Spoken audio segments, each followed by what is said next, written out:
Lockdown math ক্লাসে আজ আমরা পিথাগোরাসের উপপাদ্য নিয়ে আলোচনা করব।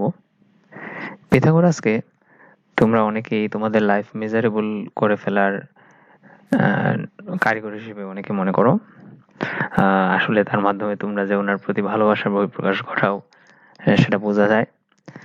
তো পিথাগোরাসের উপপাদ্যটি জানার আগে এবং এটি প্রমাণ করার আগে আমাদের সমকোণী ত্রিভুজের ব্যাপারে একটু কথা বলে নেওয়া ভালো।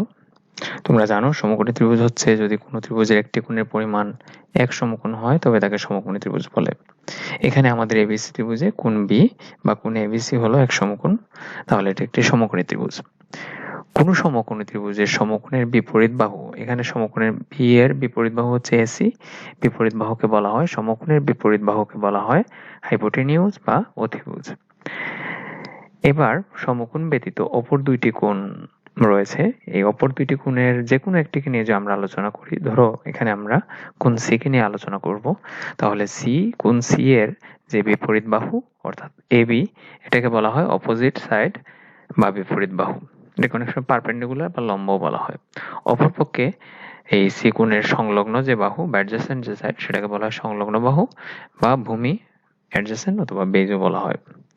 এবার আমরা যদি সি কোণ না নিয়ে আমরা যদি এ কোণের কথা বলতাম, তাহলে এ কোণের যে বিপরীত বাহু অর্থাৎ পিসি তখন হয়ে যেত অপোজিট বা বিপরীত বাহু, অপরপক্ষে এবি হয়ে যেত এর সংলগ্ন বাহু বা ভূমি। সমকোণী ত্রিভুজে অতিভুজের উপর অঙ্কিত বর্গক্ষেত্র অপর দুই বাহুর উপর অঙ্কিত বর্গক্ষেত্রের ক্ষেত্রফলের সমষ্টির সমান। তার মানে আমাদের এখানে অতিভুজের উপর অঙ্কিত বর্গক্ষেত্র হচ্ছে অতিভুজ স্কয়ার সমান হবে অপর দুই বাহু অর্থাৎ এখানে লম্ব এবং ভূমি যদি হিসেবে আমরা বলি তাহলে লম্ব স্কয়ার যোগ ভূমি স্কয়ার। এখানে আমরা অ্যালজেব্রিক এক্সপ্রেশনে যদি লিখতে চাই সেটি হবে এসি স্কয়ার, কারণ অতিভুজ হচ্ছে এসি, তো এসি স্কয়ার ইকুয়াল টু হবে AB square plus BC square. এই তো গেল অ্যালজেব্রিক এক্সপ্রেশন। এটার মানে কি আসলে? তো এখানে বলা হচ্ছে অতিভুজের উপর অঙ্কিত বর্গক্ষেত্র অর্থাৎ এসি বাহুর দৈর্ঘ্যের সমান করে যদি তোমরা একটা বর্গক্ষেত্র অঙ্কন করো তাহলে সেটা হবে এরকম, এবং অপর দুই বাহুর উপর অঙ্কিত বর্গক্ষেত্র অর্থাৎ এবি এবং বিসি দিয়ে যদি আমরা দুইটি বর্গক্ষেত্র অঙ্কন করি তাহলে সেটা হবে এখানে একটি বর্গক্ষেত্র এবং এখানে এবি এর উপর একটি বর্গক্ষেত্র। এই অতিভুজের উপর অঙ্কিত এই লাল বর্গক্ষেত্রের ক্ষেত্রফল হবে অপর দুই বাহুর উপর অঙ্কিত বর্গক্ষেত্র এখানে নীল এবং সবুজ এই দুটির বর্গক্ষেত্রের সমষ্টির সমান। এই হচ্ছে পিথাগোরাসের উপপাদ্যের মূল কনসেপ্ট।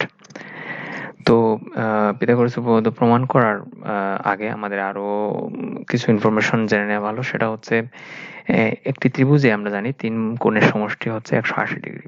তো এই সমকোণী ত্রিভুজে এখানে তিন কোণ, একটা হচ্ছে এবিসি, একটা হচ্ছে বিএসি, একটা হচ্ছে এসিবি, এই তিন কোণের সমষ্টি হবে 180 ডিগ্রি। এখানে এবিসি এর ভ্যালু হচ্ছে 90 ডিগ্রি। তো আমরা যদি এখানে 90 ডিগ্রি বসে আমরা পাবো BAC plus ACB plus 90 degree সমান 180 ডিগ্রি। এবার আমি 90 ডিগ্রিকে যদি আমি ওই পাশে মাইনাস করে নেই তাহলে আমরা পাচ্ছি বিএসি প্লাস এসিবি সমান 180 মাইনাস 90 ডিগ্রি। তার মানে বিএসি প্লাস এসিবি সমান 90। একটি সমকোণী ত্রিভুজের সমকোণ ছাড়া অপর যে দুইটি কোণ রয়েছে তাদের সমষ্টি হচ্ছে 90 ডিগ্রি বা এক সমকোণ। তো তোমাদের মনে আছে কিনা যদি দুইটি কোণের সমষ্টি 90 ডিগ্রি হয় তাহলে এই কোণ দুইটিকে একে অপরের পূরক কোণ বলা হয়। তার মানে এখানে কোণ এ এবং কোণ সি একে অপরের পূরক কোণও বলা যেতে পারে। পরীক্ষায় আসতে পারে এমন একটি এমসিকিউ বহু নির্বাচনী মূলক প্রশ্ন আমরা দেখে নিই। নিচের কোণটি সঠিক? সমকোণী ত্রিভুজে সমকোণ ব্যতীত অপর দুই কোণের সমষ্টি এক সমকোণ, সমকোণী ত্রিভুজের সমকোণ ব্যতীত অন্য দুই কোণ পরস্পরের পূরক কোণ, আর অন্য দুই কোণ পরস্পর সম্পূরক কোণ। তাহলে একটু আগে আমরা দেখেছি যে অপশন এখানে 1 এবং 2 এই দুইটি হবে সঠিক। সম্পূরক কোণ সঠিক না, দুটি কোণের সমষ্টি যদি 180 ডিগ্রি হয় তবে তাদেরকে একে অপরের সম্পূরক কোণ বলা হয়। তো যাই হোক, আমাদের এখানে আরেকটি ব্যাপারে একটু কথা বলে নেওয়া ভালো, যে আমরা তো জানি অতিভুজ স্কয়ার সমান লম্ব স্কয়ার যোগ ভূমি স্কয়ার। তো এই ত্রিভুজের ক্ষেত্রে অতিভুজ হচ্ছে বি, তাহলে বি স্কয়ার ইকুয়াল টু হবে এখানে সি স্কয়ার প্লাস এ স্কয়ার। তো এখন যদি প্রশ্ন করা হয় যে কোনো ত্রিভুজের তিনটি বাহুর দৈর্ঘ্য যথাক্রমে 3 সেন্টিমিটার, 4 সেন্টিমিটার এবং 5 সেন্টিমিটার, কোন ভেদে ত্রিভুজটি কি ধরনের? তো এই প্রশ্নের উত্তরের জন্য আমরা এই যে তিনটি বাহুর দৈর্ঘ্য দেওয়া রয়েছে তাদের স্কয়ার করে দেখি কি হয়। এখানে প্রথম বাহু হচ্ছে 3, তাহলে 3 কে স্কয়ার করলে 9, অপর বাহু হচ্ছে 4, আমরা 4 কেও স্কয়ার করি, 4 কে স্কয়ার করলে পাবো। এবার 9 এবং 16 অর্থাৎ 3 এর স্কয়ার এবং 4 এর স্কয়ার যদি আমরা যোগ করি তাহলে আমরা পাচ্ছি 25। এবার আমাদের তৃতীয় বাহু কত? 5। এবার 5 কে স্কয়ার করে দেখি কত আসে। 5 কে স্কয়ার করলে আসছে 25। তার মানে এখানে আমরা লিখতে পারছি 3 স্কয়ার ইকুয়াল টু 3 স্কয়ার, আমরা লিখতে পারছি 3 square plus 4 square equal two 5 square.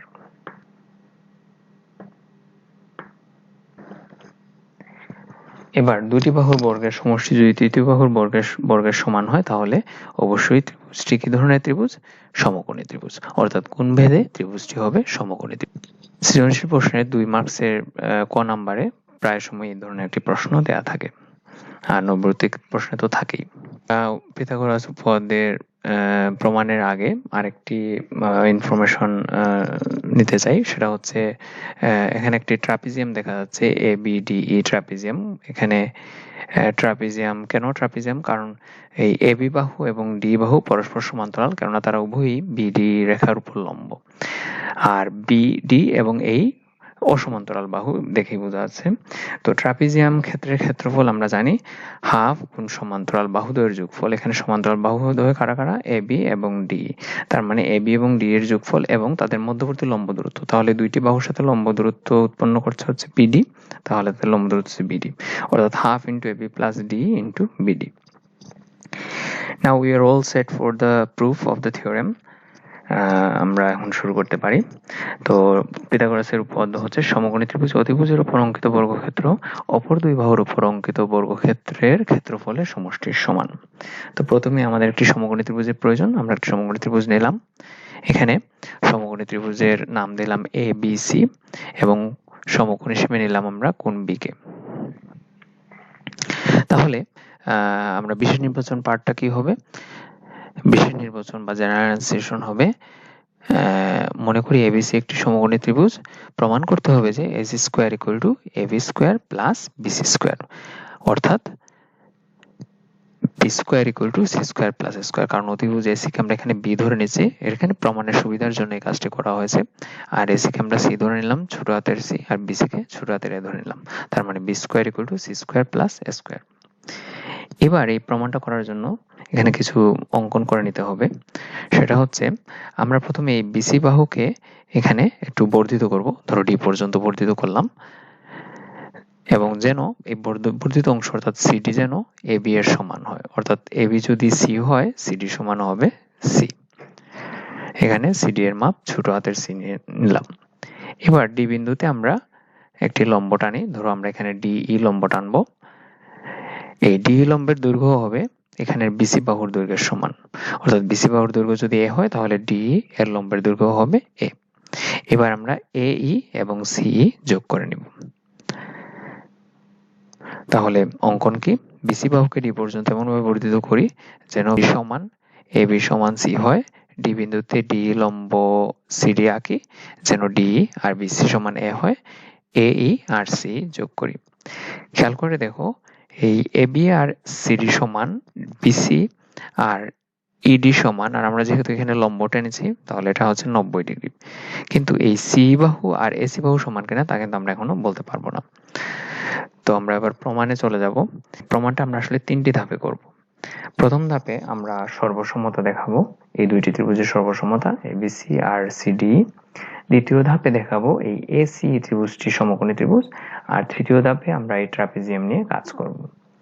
ত্রিভুজ ABC ও CD তে আমরা পাই কোণ ABC আর কোণ CDE এরা সমান, কারণ এখানে 90 ডিগ্রি করে কোণ নেওয়া হয়েছিল আর এখানে লম্ব আঁকা হয়েছিল, সো তারা পরস্পর সমান বা 90 ডিগ্রি। আর এখানের AB বাহু আর এখানের CD বাহু সমান, অর্থাৎ AB ইকুয়াল টু CD। আর এই ত্রিভুজের ABC ত্রিভুজের BC বাহু আর CD ত্রিভুজের DE বাহু তারাও পরস্পর সমান, অর্থাৎ BC ইকুয়াল টু DE। সর্বসমতা উপপাদ্যে আমরা পড়েছিলাম কোন ত্রিভুজের দুটি বাহু অপর ত্রিভুজের দুইটি বাহু এবং তাদের অন্তর্ভুক্ত কোণদ্বয় পরস্পর সমান হলে ত্রিভুজদ্বয় সর্বসম হবে।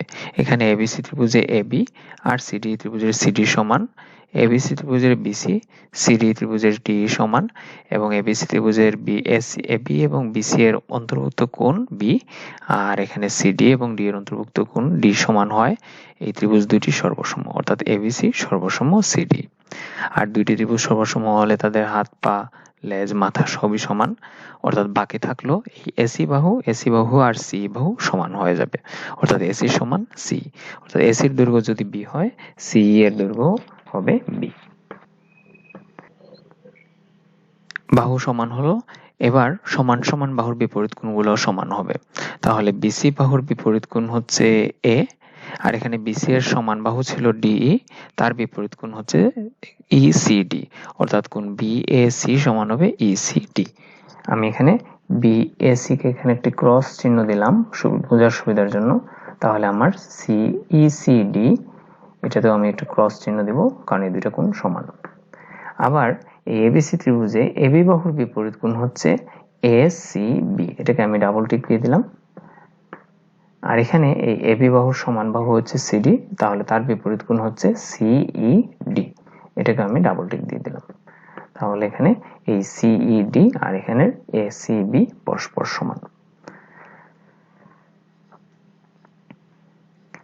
এবার আমরা একটু আগে যখন সমকোণী ত্রিভুজ নিয়ে কথা বলেছিলাম তখন বলেছিলাম যে কোন সমকোণী ত্রিভুজের সমকোণ ব্যতীত অপর দুই কোণের সমষ্টি এক সমকোণ। দেখো এখানে এবিসি সমকোণী ত্রিভুজে কোণ বি ছাড়া যে অপর দুইটি কোণ রয়েছে, এখানে আমি ক্রস আর ডাবল টিক দিয়ে দিচ্ছি। এই ক্রস আর ডাবল টিক যোগ করলে হবে 90 ডিগ্রি বা এক সমকোণ। তাহলে খেয়াল রাখতে হবে আমাদের ক্রস এবং টিক যোগ করলে 90 ডিগ্রি হয়। খেয়াল করে দেখো এইটা ডাবল টিক আর এটা হচ্ছে ক্রস, তার মানে এই দুইটি অংশ যদি আমরা যোগ করি তার পরিমাণ হবে 90 ডিগ্রি। তার মানে এই টিক এবং এই ক্রসের যোগফলের পরিমাণ হচ্ছে 90 ডিগ্রি। এই কোণের নাম হচ্ছে এসিবি আর এই কোণের নাম হচ্ছে ইসিডি, তাদের যোগফল হচ্ছে 90 ডিগ্রি। এখানে কোণ এসিবি, কোণ ইসিডি আর কোণ এসিই তিনটি অংশ যদি আমরা যোগ করি তাহলে এখানে এই পুরো অংশটি পাওয়া যাচ্ছে, যেটি হচ্ছে একটি সরল কোণ। এবার এই সরল কোণের মধ্যে এসিবি হচ্ছে ডাবল টিক আর ইসিডি হচ্ছে ক্রস, যে দুইটার সমষ্টি হচ্ছে 90 ডিগ্রি। তার মানে মাঝখানের যে অংশ অর্থাৎ কোণ এসিই সে কত হবে, এই তিনটি মিলিয়ে 180 ডিগ্রি, এই দুইটি হলো 90 ডিগ্রি, তাহলে মাঝখানের কোণটা হবে আরো 90 ডিগ্রি, অর্থাৎ কোণ এসিই সমান হচ্ছে এক সমকোণ। তাহলে আমাদের এসি হয়ে গেল এক সমকোণ, অর্থাৎ এসি ত্রিভুজটি হবে সমকোণী ত্রিভুজ। তো আমি বলেছিলাম প্রমাণের শুরুতে আমরা তিনটি ধাপে প্রমাণ করব। প্রথম ধাপে আমরা সর্বসমতা দেখাবো, সেটা আমরা এখানে দেখিয়েছি। দ্বিতীয় ধাপে আমরা দেখাবো এসিই সমকোণী ত্রিভুজ, এটাও এখানে দেখানো হলো।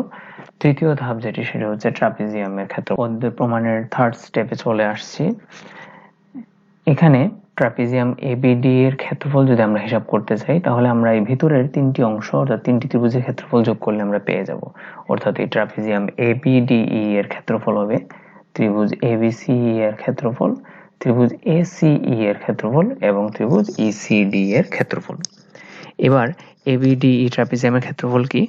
আমরা জানি ট্রাপিজিয়ামের ক্ষেত্রফল হচ্ছে হাফ ইন্টু সমান্তরাল বাহুদ্বয়ের যোগফল মানে এবি প্লাস ডিই ইন্টু তাদের মধ্যবর্তী লম্ব দূরত্ব বিডি, অর্থাৎ ট্রাপিজিয়ামের ক্ষেত্রফল হবে half into AB plus D into তাদের মধ্যবর্তী দূরত্ব ডিবি।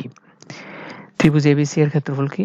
কোন ত্রিভুজের ক্ষেত্রফল হচ্ছে হাফ গুণ ভূমি গুণ উচ্চতা, এখানে হাফ দিলাম, ভূমি হচ্ছে বিসি আর উচ্চতা হচ্ছে এবি, তো half into AB into BC.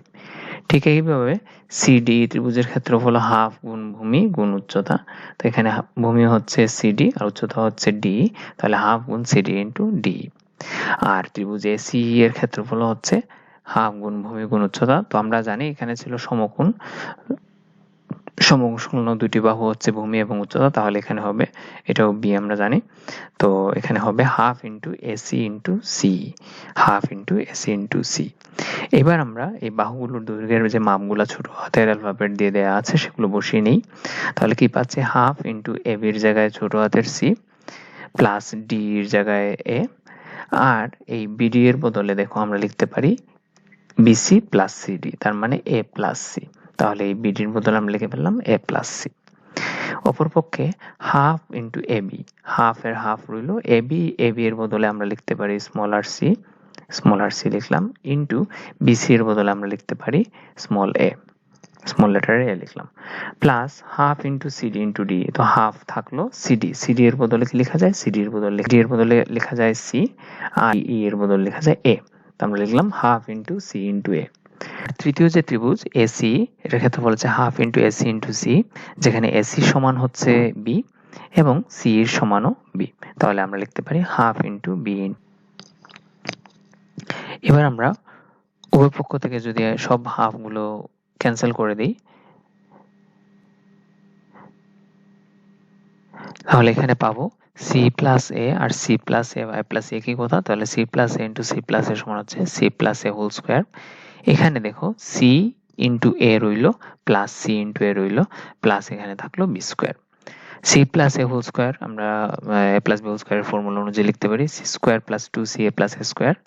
এখানে সি ইন্টু এ মানে হচ্ছে সি এ প্লাস আরেকটা সি এ আর সি এ যোগ করলে হবে two C A plus B. আমরা যদি টু সি এ মাইনাস করে ফেলি আমাদের ফুল প্রুফটি। এবার এখানে আমি তিনটি স্টেপের কথা বলেছিলাম, তোমাদের জেএসসি পরীক্ষায় একটি প্রশ্ন আসে, এই ধরনের প্রশ্ন এটি এখানে দেয়া আছে। 2 নম্বর প্রশ্নে বলা হয় খতে প্রমাণ করো যে এসি সমকোণী ত্রিভুজ। তো এই ক্ষেত্রে ক্ষয়ের অংশের উত্তর হচ্ছে এতটুকু, পুরো প্রমাণের এতটুকু হচ্ছে ক্ষয়ের অংশ, আর গয়ের জন্য বাকি অংশটুকু এতটুকু করলেই তোমার কাজ শেষ। অর্থাৎ এই একটি উপপাদ্য দিয়ে একটি সৃজনশীল প্রশ্ন তৈরি করা যায়, যার উত্তরটা হবে এইভাবে। পিথাগোরাস থিওরেমের আগামী লেকচারে আমরা পিথাগোরাস থিওরেমের আরো কিছু অ্যাপ্লিকেশন নিয়ে কাজ করব। সেই পর্যন্ত সবাই ভালো থাকুন।